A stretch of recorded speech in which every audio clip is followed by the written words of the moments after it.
Item ಯಾವುದೇ ಇರಲಿ try ಮಾಡಿ ಆಚಿ ಚಿಕನ್ ಮಸಾಲಾ. ಸಿಲಿಕಾನ್ ಸಿಟಿಯಲ್ಲಿ ಲೇಡಿ ಡಾನ್ಗಳ ಹಾವಳಿ ಮಿತಿ ಮೀರ್ಬಿಟ್ಟಿದೆಯಾ ಅನ್ನೋದು ಪ್ರಶ್ನೆ ಆಗ್ತಾ ಇದೆ. ಕಾರಣ ರಿಯಲ್ ಎಸ್ಟೇಟ್ ಜಾಗದ ವಿಚಾರಕ್ಕೆ ಸಂಬಂಧಪಟ್ಟಂತೆ ಲೇಡಿ ಡಾನ್ಗಳ ಹಾವಳಿ ಮಿತಿ ಮೀರ್ಬಿಟ್ಟಿದೆ ಸಿಲಿಕಾನ್ ಸಿಟಿಯಲ್ಲಿ ಅನ್ನೋದ್ರ ಅಪ್ಡೇಟ್ಸ್ ಇದು.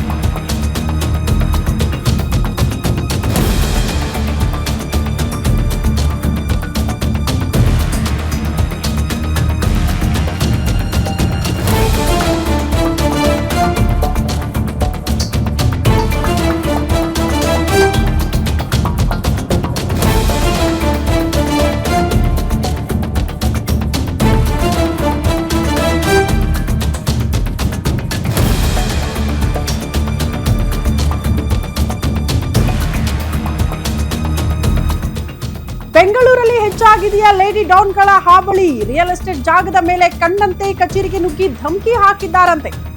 ರಿಯಲ್ ಎಸ್ಟೇಟ್ ಉದ್ಯಮಿ ವೆಂಕಟರಾಜುಗೆ ಬೆದರಿಕೆ ಹಾಕಿದ್ದಾರೆ ಲೇಡಿ ಡಾನ್ಗಳು.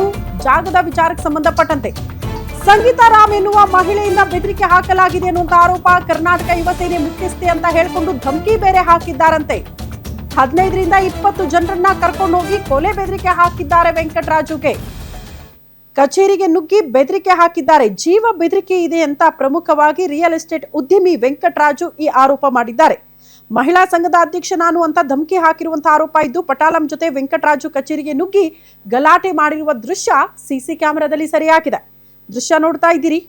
ಬೆಂಗಳೂರಿನಲ್ಲಿ ನೋಡಿ, ರಿಯಲ್ ಎಸ್ಟೇಟ್ ಜಾಗದ ವಿಚಾರಕ್ಕೆ ಸಂಬಂಧಪಟ್ಟಂತೆ ಉದ್ಯಮಿಯ ಕಚೇರಿಯ ಒಳಗಡೆ ನುಗ್ಗಿರುವಂತಹ ದೃಶ್ಯ. ಒಬ್ರಲ್ಲ ಇಬ್ರಲ್ಲ 15ರಿಂದ 20 ಜನ ಕಚೇರಿಯ ಒಳಗಡೆ ಹೋಗ್ತಾ ಇರುವಂತಹ ದೃಶ್ಯ ನೋಡ್ತಾ ಇದ್ದೀರಿ. ಸಂಗೀತಾ ರಾಮ್ ಅನ್ನೋ ಮಹಿಳೆ ಜೊತೆಗೆ ಆಕೆಯ ಸಹಚರರು ಕೂಡ ಕಚೇರಿ ಒಳಗಡೆ ನುಗ್ತಾ ಇರುವಂತಹ ದೃಶ್ಯಗಳು ಸಿಸಿ ಕ್ಯಾಮೆರಾದಲ್ಲಿ ಸೆರೆಯಾಗುತ್ತೆ.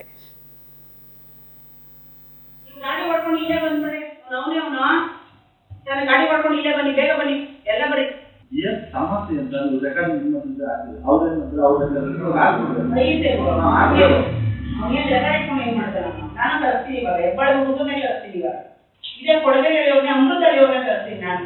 ನೀವು ಗಾಡಿ ಹೊಡ್ಕೊಂಡು ಇಲ್ಲೇ ಬಂದ್ಬಿಡಿ. ಅವನೇ ಅವನು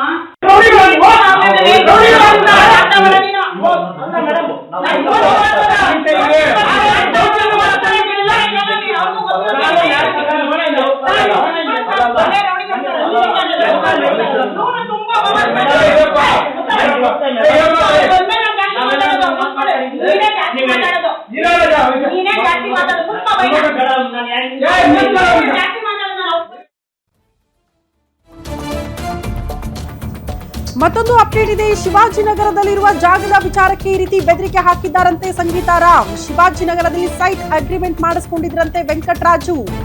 ಅದೇ ವಿಚಾರವಾಗಿ ವೆಂಕಟರಾಜು ಕಚೇರಿಗೆ ನುಗ್ಗಿ ಬೆದರಿಕೆ ಹಾಕಿದ್ದಾರೆ. ಆ ಜಾಗ ನೀನ್ ಹೋಗ್ಬೇಡ ಆ ಜಾಗಕ್ಕೆ ಅಂತ ವೆಂಕಟರಾಜುಗೆ ಧಮಕಿ ಹಾಕಿದ್ದಾರಂತೆ ಸಂಗೀತಾ ರಾಮ್. ನಿನ್ ತಂಟೆಗೆ ಬರಬಾರದು ಅಂದ್ರೆ 10 ಲಕ್ಷ ಕೊಡಬೇಕು ಅಂತ ಡಿಮ್ಯಾಂಡ್ ಬೇರೆ ಮಾಡಿದ್ದಾರಂತೆ. ಪೊಲೀಸರಿಗೆ ದೂರು ಕೊಟ್ರೆ ಆಫೀಸ್ಗೆ ನುಗ್ಗಿ ಹೊಡೆಯುವ ಬೆದರಿಕೆಯನ್ನ ಬೇರೆ ಹಾಕಿದ್ದಾರೆ. ಕೋಟಗೆಹಳ್ಳಿ ಪೊಲೀಸ್ ಠಾಣೆಯಲ್ಲಿ ಈ ಕುರಿತು ಪ್ರಕರಣ ದಾಖಲಾಗಿದೆ ಅನ್ನೋದ್ರ ಡೀಟೇಲ್ ಸಿಗ್ತಾ ಇದೆ. ಆರೋಪಿಗಳಿಗಾಗಿ ಪೊಲೀಸರು ಸದ್ಯ ಶೋಧ ಕಾರ್ಯಾಚರಣೆ ಮುಂದುವರೆಸಿದ್ದಾರೆ. ಶಿವಾಜಿನಗರದಲ್ಲಿರುವ ಜಾಗದ ವಿಚಾರಕ್ಕಾಗಿರುವ ಗಲಾಟೆ. ವೆಂಕಟರಾಜ್ ಅವರು ಅಡ್ವಾನ್ಸ್ ಮಾಡಿ ಆ ಸೈಟ್ ಅನ್ನ ಪಡೆದುಕೊಳ್ಳೋದಕ್ಕೆ ಮುಂದಾಗ್ತಾರೆ. ಅಗ್ರಿಮೆಂಟ್ ಕೂಡ ಆಗಿ ಹೋಗಿರುತ್ತಂತೆ. ಬಟ್ ಸಂಗೀತಾ ರಾಮ್ ವಾದ ಏನಂದ್ರೆ ಆ ಜಾಗಕ್ಕೆ ನೀನು ಹೋಗ್ಬಾರ್ದು, ತಗೊಳ್ಬಾರ್ದು, ಹೋದ್ರೆ 10 ಲಕ್ಷ ನಾನು ಕೊಡಬೇಕು, ಕೊಡದೆ ಹೋದ್ರೆ ಕಚೇರಿಗೆ ನುಗ್ಗು ಹೊಡೆದು ಬಿಡ್ತೀನಿ ಅಂತ ಬೆದರಿಕೆ ಬೇರೆ ಹಾಕಿದ್ದಾರೆ. ಇದೇ ವಿಚಾರಕ್ಕೆ ಸಂಬಂಧಪಟ್ಟಂತೆ ಕಂಪ್ಲೇಂಟ್ ಕೊಡಲಾಗಿದೆ. ಈ ಬಗ್ಗೆ ಮತ್ತಷ್ಟು ಡೀಟೇಲ್ಸ್ ಅನ್ನ ಕೊಡ್ತಾ ಹೋಗ್ತಾರೆ ನಮ್ಮ ಪ್ರತಿನಿಧಿ ಗಿರೀಶ್. ನೇರ ಸಂಪರ್ಕದಲ್ಲಿ ಜಾಯಿನ್ ಆಗ್ತಿದ್ದಾರೆ. ಗಿರೀಶ್, ಈಗ ಜಾಗ ವೆಂಕಟರಾಜು ತೆಗೆದುಕೊಂಡ್ರೆ ಸಂಗೀತಾ ರಾಮ್ಗೆ ಏನ್ ಪ್ರಾಬ್ಲಮ್ಮು? ಆ ಜಾಗಕ್ಕೂ ಈಕೆಗೆ ಇರುವಂತಹ ಸಂಬಂಧ ಏನು? ಯಾವ ಕಾರಣಕ್ಕೆ ಈ ರೀತಿ ದಾಂಧಲೆ ಧಮಕಿ ಹಾಕ್ತಾ ಇರೋದು ಯಾಕೆ ಅಂತ?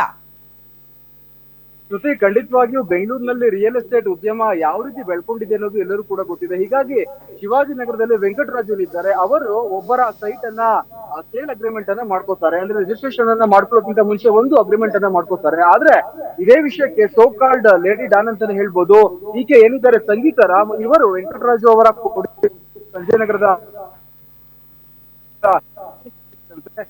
ಈ ಒಬ್ಬ ಮಹಿಳೆ ಏನಿದ್ದಾರೆ ಇವರು ಅಲ್ಲಿಗೆ ನುಗ್ಗಿ ಏಕಾಏಕಿ ದಾಂಧಲೆಯನ್ನ ಸೃಷ್ಟಿ ಮಾಡ್ತಾರೆ ಅಂತಾನೆ ಹೇಳ್ಬೋದು. ಅಂದ್ರೆ ಇವರ ಹಿನ್ನೆಲೆನ ನಾವು ಗಮನಿಸ್ತಾ ಹೋದ್ರೆ, ನಾನು ಯುವ ಸೇನೆಯ ಮುಖಂಡೆ, ಅದೇ ರೀತಿ ಮಹಿಳಾ ಸಂಘದ ಅಧ್ಯಕ್ಷೆ ಅಂತ ಹೇಳ್ಕೊಂಡು ಆ ಒಂದು ರೀತಿಯ ದಬ್ಬಾಳಿಕೆಯನ್ನ ಮಾಡ್ತಾರೆ. ಅವರ ಮೇಲೆ ಯಾವ ಯಾವ ರೀತಿಯ ಒಂದು ಬೆದರಿಕೆಗಳನ್ನ ಹಾಕ್ತಾರೆ ಅಂತ ನೋಡ್ತಾ ಹೋಗೋದಾದ್ರೆ, ಖಂಡಿತವಾಗಿಯೂ 15ರಿಂದ 20 ಜನ ಕರ್ಕೊಂಡು ಬಂದು ನಿನ್ನ ಕಥೆಯನ್ನ ಫಿನಿಶ್ ಮಾಡ್ತೀನಿ, ನನಗೆ ಎಲ್ಲರ ಬೆಂಬಲ ಇದೆ, ಒಂದು ಪಕ್ಷದಲ್ಲಿ ನೀನೇನಾದ್ರೂ ಪೊಲೀಸ್ ಠಾಣೆಗೆ ಹೋಗಿದ್ದೆ ಆದ್ರೆ ನಿನ್ನ ಜೀವ ಸಹಿತ ಬಿಡೋದಿಲ್ಲ ಅಂತ ಅವರ ಕಚೇರಿಗೆ ನುಗ್ಗಿ ಒಂದು ಬೆದರಿಕೆಯನ್ನ ಹಾಕ್ತಾರೆ. ಅಂದ್ರೆ ಇಲ್ಲಿಯವರೆಗೂ ಕೂಡ 1 ರಿಂದ 2 ಕೇಸ್ಗಳು ಈಕೆಯ ಮೇಲೆ ದಾಖಲಾಗಿದೆಯಂತೆ. ಅಷ್ಟಾದ್ರೂ ಕೂಡ ಈಕೆಗೆ ಪೊಲೀಸ್ನವರು ಸರಿಯಾದ ಪಾಠವನ್ನ ಕಲಿಸಿಲ್ವಾ ಅನ್ನೋದು ಇಲ್ಲಿ ಯೋಚನೆ ಮಾಡ್ಬೇಕಾಗುತ್ತೆ. ಅಂದ್ರೆ ಯಾವ ವಿಚಾರಕ್ಕಾಗಿ ಅಂದ್ರೆ ಶಿವಾಜಿನಗರದಲ್ಲಿ ಒಂದು ಸೈಟ್ ಅನ್ನ ಅಗ್ರಿಮೆಂಟ್ ಮಾಡ್ಕೊಂಡ್ರು ಅನ್ನುವ ಒಂದೇ ಒಂದು ವಿಚಾರಕ್ಕಾಗಿ ಈಕೆ ಈ ರೀತಿ ಮಾಡಿದ್ದಾರೆ.